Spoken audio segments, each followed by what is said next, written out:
ପିଲାମାନେ ଆଜି ଆମେ ତୁମର ଯେଉଁ ବିଜ୍ଞାନ ବିଷୟ ଅଛି ଉଦ୍ଭିଦର ବିଭିନ୍ନ ଅଂଶ ତାକୁ ଆଜି ଆମେ ଚିହ୍ନିବା ଆଉ ଦେଖିବା। ପ୍ରଥମେ ଉଦ୍ଭିଦ କାହା କୁହନ୍ତି ଆମେ ଜାଣିବା। ଉଦ୍ଭିଦ କହିଲେ ଆମେ କ'ଣ ବୁଝନ୍ତି? ଯାହାର ଚେର, ମୂଳ, ଡାଳ, ପତ୍ର, ଫଳ, ଫୁଲ, ମଞ୍ଜି ଦିଏ ତାକୁ ଆମେ ଉଦ୍ଭିଦ ବୋଲି କହନ୍ତି।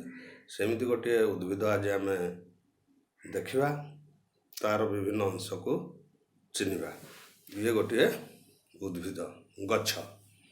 ଗଛର ପ୍ରଥମେ ଆମେ ଦେଖିବା ଗଛର ସରୁ ସରୁ ଚେର ଥାଏ। ଇଏ ତାର ଚେର, ଦେଖ ଏଗୁଡ଼ିକ ଚେର ଆଉ ମୂଳ। ଇଏ ହେଲା ତାର କାଣ୍ଡ, ଏଗୁଡ଼ିକ ତାର କାଣ୍ଡ। ଏଗୁଡ଼ିକ ହେଲା ତାର କାଣ୍ଡ ଆଉ ଇଏ ହେଲା ତାର ମୂଳ, ଇଏ ହେଲା ତାର ଚେର। ତେଣୁ ଆମେ ଜାଣିଲେ ଗଛର ଚେର ଥାଏ, ମୂଳ ଥାଏ ଏବଂ କାଣ୍ଡ ଥାଏ। କାଣ୍ଡ ପରେ ଆମେ ଦେଖିବା ଏଇ ଅଂଶକୁ ଦେଖିବା ଗଛର।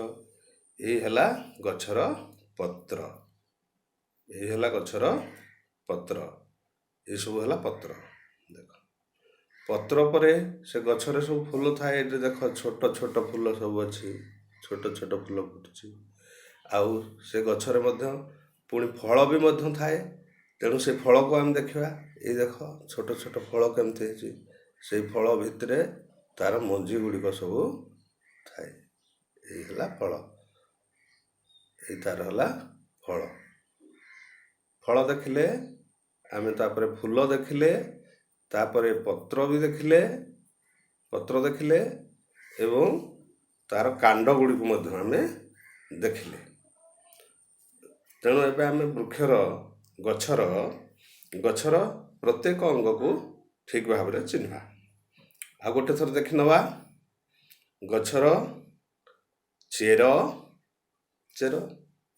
ଚେର ଥାଏ, ତାପରେ ଚେର ପରେ ମୂଳ ଥାଏ, ମୂଳ ପରେ କାଣ୍ଡ ଥାଏ, କାଣ୍ଡ ପରେ ପତ୍ର ଥାଏ, ପତ୍ର ପରେ ପୁଣି ଗଛରେ ଫୁଲ ବି ମଧ୍ୟ ଆସିଥାଏ, ତାର ଫଳ ମଧ୍ୟ ଥାଏ। ଏଇ ଦେଖ ଫଳ ବି ଅଛି। ସେ ଫଳ ଭିତରେ ଗୋଟିଏ ମଞ୍ଜି ମଧ୍ୟ ଥାଏ। ତେଣୁ ଆମେ ଏବେ ବୃକ୍ଷର ସମସ୍ତ ଅଂଶକୁ ନିଜେ ନିଜେ ଚିହ୍ନି ପାରିବା ହେଲା। ତେଣୁ ଏ ବିଷୟ ହେଲା ଯେ ବୃକ୍ଷର ବିଭିନ୍ନ ଅଂଶ। ଏବେ ଆମେ ବୃକ୍ଷର ବିଭିନ୍ନ ଅଂଶକୁ ଚିହ୍ନିଲେ। ଏବେ ତୁମେ ନିଜେ ବିଭିନ୍ନ ଅଂଶକୁ ଚିହ୍ନାଇବ। ଆଉ ତାର ଗଛ ଗୁଡ଼ିକ କେଉଁଠି ଥାଏ ନା ମାଟି ଭିତରେ, ତାର ମୂଳ ମାଟି ଭିତରେ ପୋତି ହେଇକରି ଥାଏ। ଏ ପର୍ଯ୍ୟନ୍ତ ମାଟି ଭିତରେ ତାର ଥାଏ ହେଲା। ତେଣୁ ତମେ ଏବେ ଗଛର ବିଭିନ୍ନ ଅଂଶକୁ ଚିହ୍ନି ପାରିବ କି ନାହିଁ? ନିଶ୍ଚିତ ଭାବରେ ଚିହ୍ନି ପାରିବ। ହଉ, ଆଜିର ବିଷୟ ଥିଲା ଗଛର ବିଭିନ୍ନ ଅଂଶ। ଠିକ ଅଛି, ଧନ୍ୟବାଦ।